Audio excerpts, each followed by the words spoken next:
I think Dragon Ball Z is Mid? overrated. Oh. I think Is it a lot of the Dragon Ball franchise is overrated. Yeah.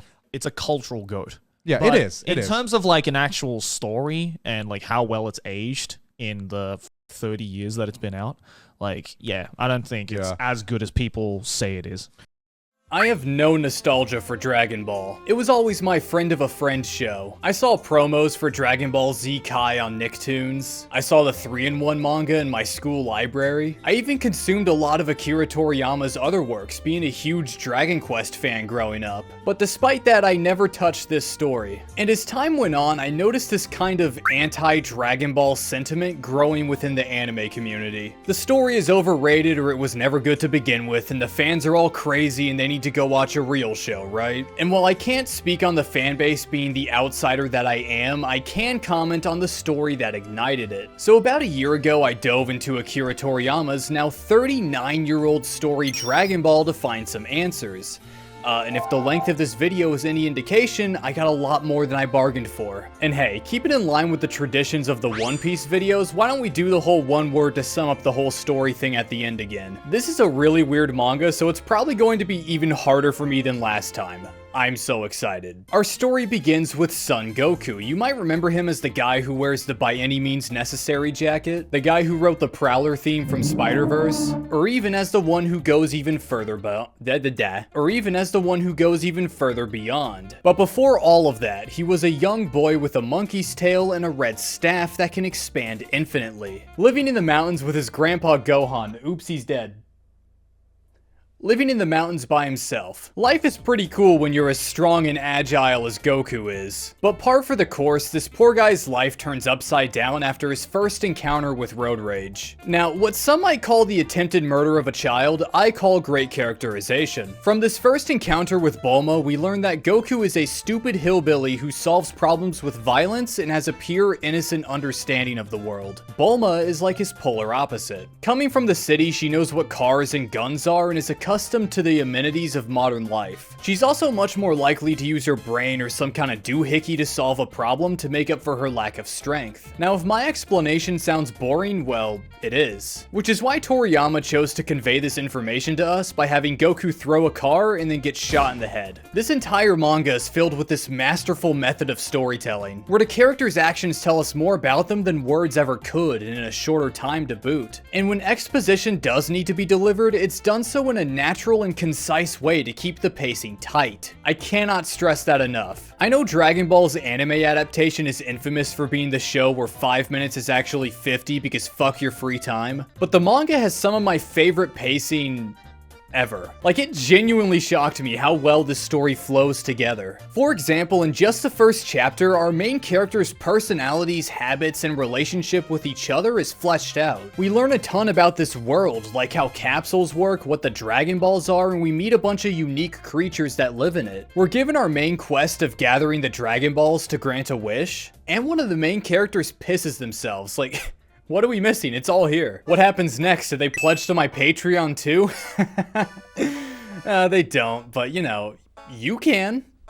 You will. So enough beating around the bush. We have to talk about the elephant in the room before we meet our good buddy Mr. Turtle here. I believe the first thing everyone needs to do when getting into Dragon Ball today is come to terms with the fact that it is actually possible for a story to be almost 4 decades old. You won't see that age show much outwardly at all though. The whimsical world of Dragon Ball is coated with timeless influence from both Eastern and Western literature and media. It contains elements from almost every genre under the sun, and combines them all to tell a fantastical story that, for all we know, could have been dreamt up last night during a fever dream. What I'm saying is that at no point does Goku pull out an NES and go, hey, look at this brand new thing I bought yesterday. No, this story's age becomes apparent through the writing of these early arcs, specifically with regards to the humor. Many of the gags are sexually explicit and juvenile in a manner that would have been accepted 40 years ago. Obviously, I'm not a fan of the risque humor, but there are some parts where it's funny. I love the fact that chronologically chronologically, the first wish we ever see the Dragon Balls grant is for a pair of panties. And there's the comedy of errors that leads to Bulma accidentally flashing Master Roshi, but 90% of the time it's just gags like this character is a pervert, or Goku is too innocent and does something stupid and then the other characters react to it. Like he watches Bulma bathe and he's like, oh wow, so girls just have a second butt on their chest? What are you, 7?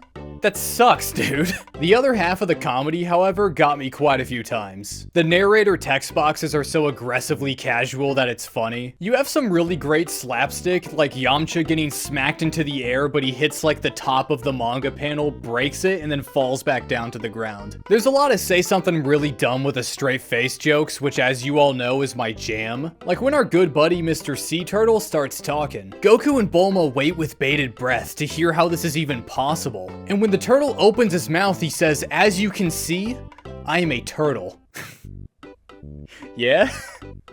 What about it, dude? This guy is our new friend, and I love him. Goku helps him get back to the sea despite Bulma's protests. And as thanks, the turtle goes and grabs Master Roshi off of his island to reward his rescuer. He's an old perverted dude who wears a turtle shell and has these sick sunglasses. And he gives Goku the Flying Nimbus as a gift. The Flying Nimbus would easily land on my top 5 things from fiction that I want for myself list. See, it's a cloud that flies really fast. And it leaves this gorgeous contrail behind it that's like solid cloud, but the normal cloud never gets any smaller.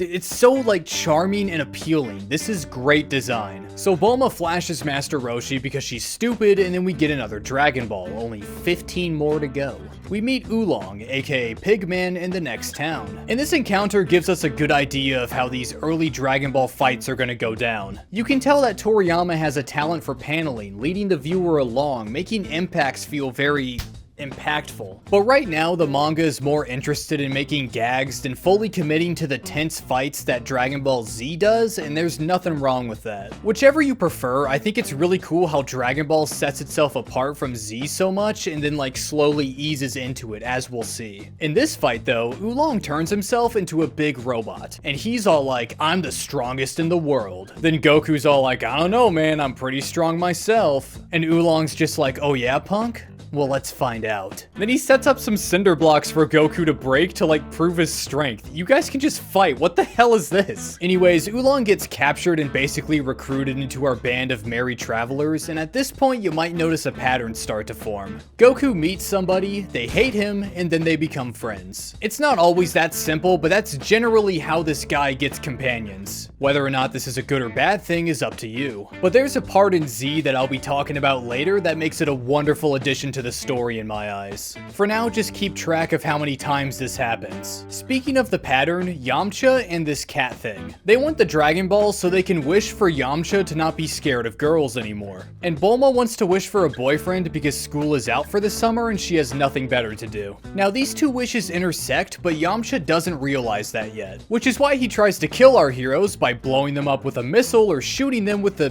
PPSH? What the hell? They clash a few times, it's not super important. And the next story beat, while it seems like a waste of time too, it isn't at all. This unsuspecting incident actually captured my imagination and compelled me to keep reading these early chapters, as it sets up so much cool stuff that gets paid off in full later. This is Fry Pan Mountain. It's a mountain that is perpetually on fire because nature was a dumbass that day. It's run by the Ox King, this big dude with an axe. He has a daughter named Chi-Chi, and she falls in love with Goku. I think the interactions these two have show off just how inherently likable Goku is. His innocent and charming disposition and very laid-back nature, despite how strong he is, keeps our time with him light and fun. For example, I love this part where Goku just asks a dolphin for directions, calling him Water Guy. He tells him where to go, and that's the scene. It is so whimsical and cool without even trying. Like, when I see this guy talking to a dolphin with no explanation whatsoever, the neurons activate in my brain, and I smile. So, Master Roshi might have something that can put the fire out on Fry Pan Mountain, revealing the Dragon Ball that's there. Cool. But he threw it away because it got stained. Alright, good job, man. So what's he gonna do instead? Holy shit! This geezer bulks up like crazy and fires a Death Star laser from his hands, blowing up the entire mountain. Whoa. The visceral energy exuding from these panels only serve to amplify your shock and awe in this moment. Provided you don't know what the Kamehameha wave is, which everyone on the planet does. You do this with your hands, everybody knows what you're up to. I'm pretty sure that this is actually like sign language for I'm gonna shoot a fucking laser. It's so recognizable, so iconic, that it's ingrained in the minds of people who haven't even read Dragon Ball like me. This was the first time I felt the immense cultural impact of this story weigh on me. Is this the first story that implemented this hand motion? Probably not, but it is the one that inspired millions of other storytellers to do the same, and looking at this gorgeous artwork, I can totally understand why. Goku even nails a small version of it himself, showing just how great his potential as a pupil could be, maybe setting up a training arc of sorts in the future. Plus, Goku has kind of a love interest now, and there's also a reference to Dragon Quest with like the Puff Puff thing, or maybe it's the other way around, because I just remembered how old what I'm reading right now is. Man, dude, this Fry Pan Mountain stuff might be my favorite part of this first saga. Second favorite. We'll get to it. There's a bit where this rabbit dude who's a mob boss is an evil little guy, so Goku puts him and his goons on the moon. Why does this keep happening? Wait, but doesn't the moon in Dragon Ball... Nah, it's probably nothing. Anyways, Yamcha helped Goku out here, so they're basically buddies. We get introduced to even more characters as Emperor Pilaf traps all our heroes in this like cage with a glass ceiling, so that when the sun rises in the morning, it like melts them all. Good God. Pilaf attempts to use the Dragon Balls he had literally no part in gathering, and then Oolong steals his wish by blurting out that he wants panties. Good for you, man, but this next scene is something special, as it builds upon the mysticism and wonder of this wacky world even more so than the Kamehameha. It's about time we learn the true nature of Goku's monkey tail, as when he looks at the full moon, he turns into this. The panels we see as the great ape destroys Pilaf's castle are glorious, and the way the beast is subdued by cutting off its tail almost leaves more questions than answers. The idea that Goku unknowingly killed his grandfather is dark, but rad. And that's the first saga. The Dragon Balls have dispersed, Bulma and Yamcha have started dating, and Goku runs off to seek Master Roshi for training. Here we meet Krillin and Lunch. I think she's also called Launch, but I like Lunch more because food is good.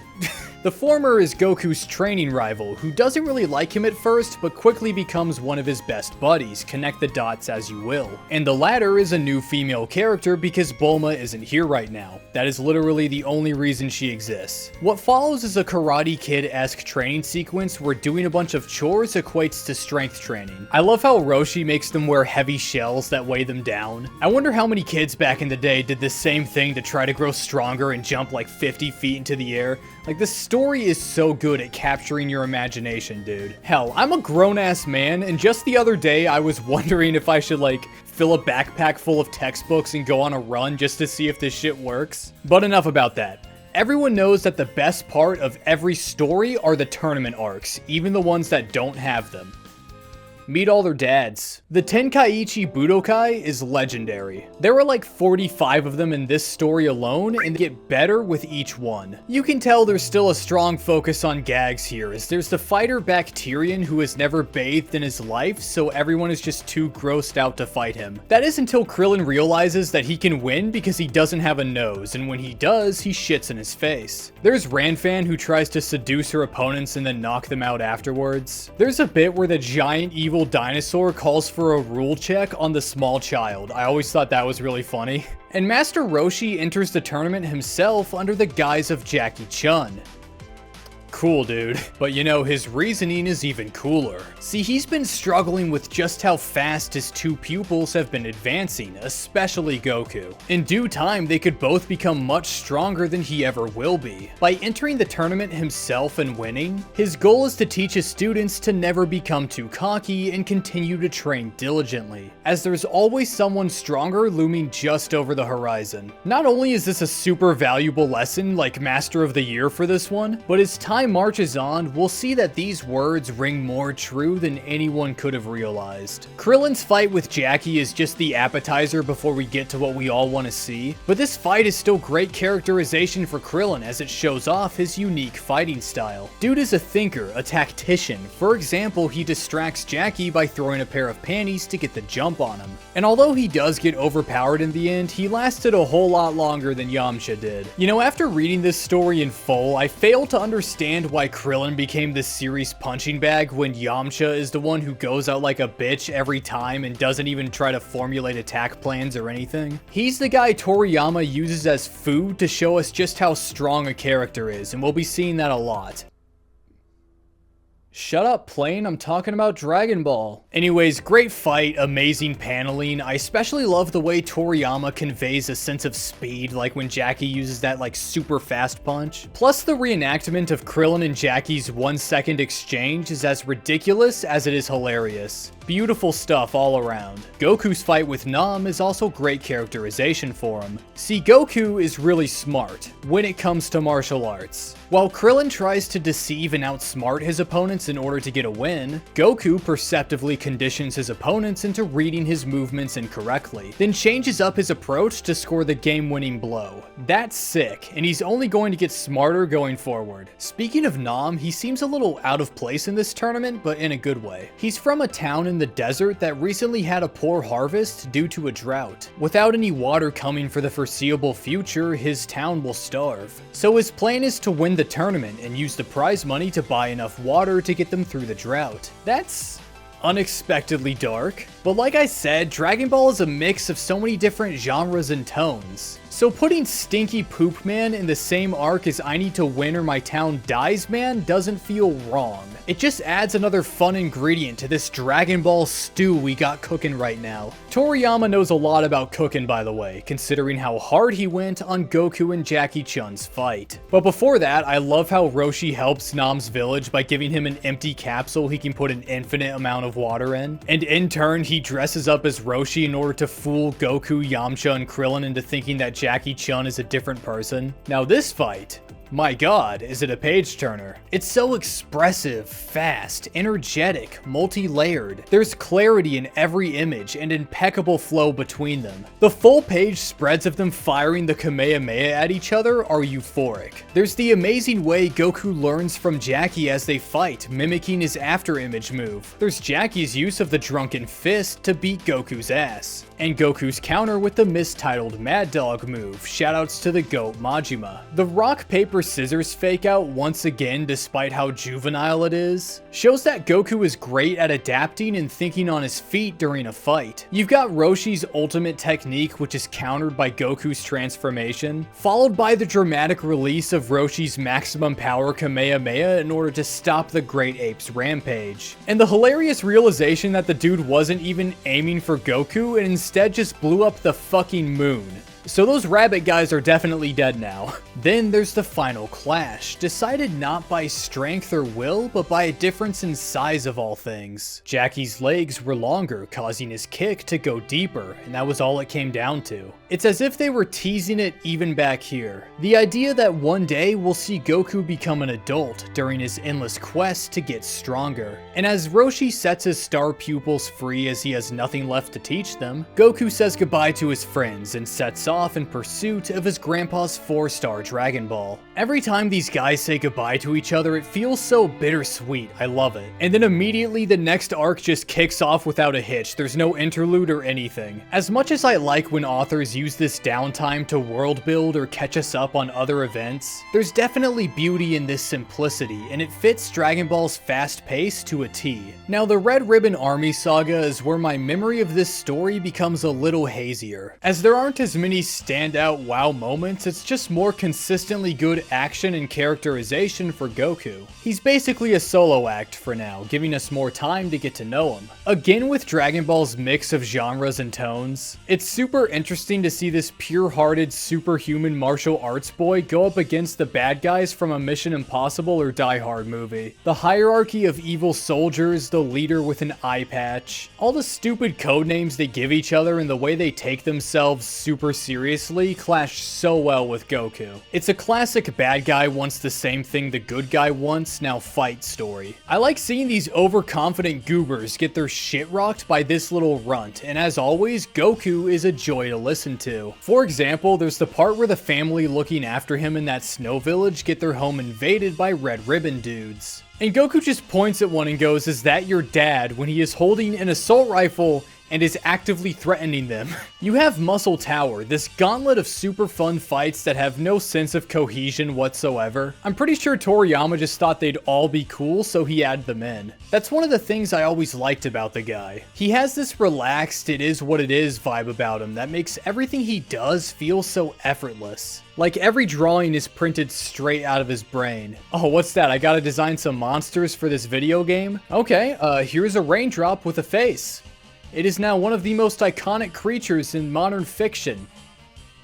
Oops. I guess this goes back to the whole beauty and simplicity thing. I love how much room to breathe he gives every drawing he creates and how simple and charming his character designs are. Anyways, Major Metallotron is great. Goku never realizes that he's a robot, so he assumes that he killed him when his Kamehameha just blows his head off. He's all like, "Uh-oh, I did a bad thing," after thinking he just like deleted someone's brain from existence. I love this guy so much. Goku then makes a fool out of this ninja guy in another fun fight. I like how they're in one of those like lush green fields, but it's indoors. They always have those in anime for some reason. I don't know why, but it's rad. And once the guy meets his match for the final time, he unleashes Android 8. Android 8, huh? I wonder if we'll ever meet the other ones. I wonder if any more were made after 8. I wonder if my foreshadowing is getting annoying. So Android 8 is a cool dude. He doesn't want to fight at all, so he immediately befriends Goku, much to the chagrin of the Red Ribbon Army. Then we got General White. He's aight. Again, good action, but nothing crazy in terms of development or plot progression. Muscle Tower just kind of plants the android seed and then steps out, which is fine. It was enjoyable, albeit a little forgettable. You know what's not fun though? Cities. It was a shock for me to see Goku go to the city because this fantastical world immediately came crashing back down to reality. We find ourselves in a cramped, smelly place where everyone is an asshole and the buildings are really tall. Stop me if you've heard this one before. The purpose of this visit is so Toriyama can slowly introduce old characters to this Red Ribbon Army arc. Starting with Bulma because she can fix Goku's Dragon Radar. In turn, our villain roster is getting much smaller so we can focus on one big bad guy, General Blue. As muscular as me and as vain as Veins, he is kind of a force to be reckoned with. Not really, but whatever. We at least get to see Master Roshi and Krillin get thrown into this spy thriller ass plot. I love the part where the army tries to detain Roshi and he's just like, you know what? I think I'll resist, and then he punches a hole through this dude's stomach. And as Krillin, Goku, and Bulma take a submarine to the next Dragon Ball, we see probably the most terrifying and cool design of the entire manga, the pirate robot. Dude comes skating in out of nowhere with a sword, a machine gun, the skull of a xenomorph, and the eyes of fucking Sonic.exe. He holds his own against both Goku and Krillin, then drags Goku underwater in an attempt to electrocute him. This thing is a beast, straight out of my nightmares, and he is so cool. Also, I swear that there's an enemy in Dragon Quest that's based off of him, or at least this pose, but I can't find it for the life of me. So General Blue mixes Krillin and almost cheats Goku out of a win before his squeamishness for rodents gets the better of him. There's a cool scene where Goku saves the rat from the collapsing cave because he saved his life. What a good dude. But the cave-in was not the end of General Blue, as he hops right back up, steals the Dragon Balls, and then bounces. Goku pursues and finds himself in Penguin Village. Now, Penguin Village is a location from Toriyama's first manga, Dr. Slump. That is so badass. Goku meets Dr. Slump, these things, this girl. I don't know who any of these people are, but the last one headbutts General Blue in the dick, so this is probably a great manga. But we aren't done with the Red Ribbon Army quite yet. Now Goku has possession of the Dragon Balls, while Blue has the Dragon Radar. So this Commander Blue guy, gotta say I'm getting a little sick of him. He's just a generic muscle dude who ain't even stronger than Goku. You know why I only used one sentence to describe him? Because that's all you need for such an uninteresting... Oh, he's dead. So this is Mercenary Tao, the world's greatest assassin. He sticks his tongue in General Blue's forehead and it caves in his skull. He then kicks over a stone pillar, throws it, jumps on it, and then rides it to the location of the Dragon Balls. This is how you introduce a villain. There we meet Upa and his father, who tragically passes away trying to stop Tao. Goku doesn't like that one bit, but what the hell is he gonna do other than lose? I mean, this man kills people with his tongue, he's the GOAT. And after Goku gets a second chance at life as Tao's beam is fittingly blocked by Grandpa Gohan's Dragon Ball, he turns his attention to Korin Tower.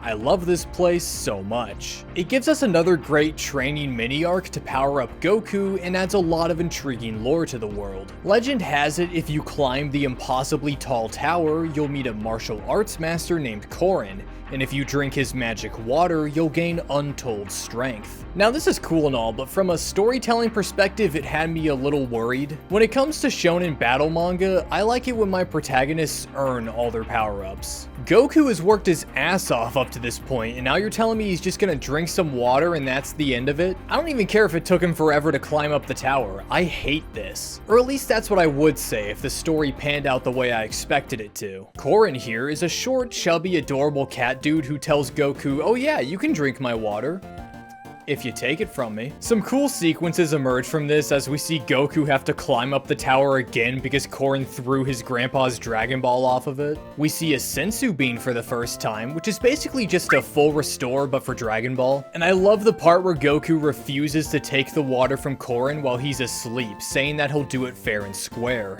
Not even realizing that it was this mentality that gave him the strength he needed to defeat Tao, not this magic water. Because in reality, this water is just rainwater. There's nothing special about it, but through climbing the tower multiple times and working tirelessly for 3 days to steal said water, Goku was training, and he didn't even realize it. It's super similar to what Roshi did with his training, and it's great. It's like Kung Fu Panda, but even better. I also love how Goku once again surpasses his master in this beautifully poetic manner. It took Roshi 3 years to steal the water from Korin and learn its secrets. Goku did it in 3 days. And after this super satisfying training sequence, we get the ultimate payoff of seeing him lay waste to not only Tao, but the entire rest of the Red Ribbon army. Well, most of it. Tao blows up, Goku swears he's gonna use the Dragon Balls to revive Upa's father, because that's just the kind of guy he is. And then dude, the raid on the Red Ribbon base is so fun. His friends catch wind that he's headed right for an army because of Bulma's drone, and they set off in order to help, setting the expectation that these guys are not to be messed with. But Goku just solos them, super easily, and in a really flashy and fun way, might I add. He's redirecting missiles, flying around with the Kamehameha, bouncing from helicopter to helicopter. He gets domed by a sniper rifle, says ow that hurt, and then just keeps running. I love the contrast of the panels where Yamcha is like, we gotta help Goku fast, and then on the very next page you see this. That is so damn cool. Oh, what's that? A YouTuber interrupting themselves? This must be an ad read. No, I fucking wish. This is a eulogy. See, while I was editing this video, Premiere just died and I couldn't work on my project anymore. What you've been watching is a re-edit that I've put together over the last few days with what I could salvage from my broken timeline. This was supposed to be a 50-minute video covering the entirety of original Dragon Ball, but because of this setback, I'm gonna break it into 2 halves. I'm sorry for doing this, but I need to for my own sanity. So yeah, part 2 is in a few weeks. I hope you have a Merry Christmas or just a wonderful holiday season.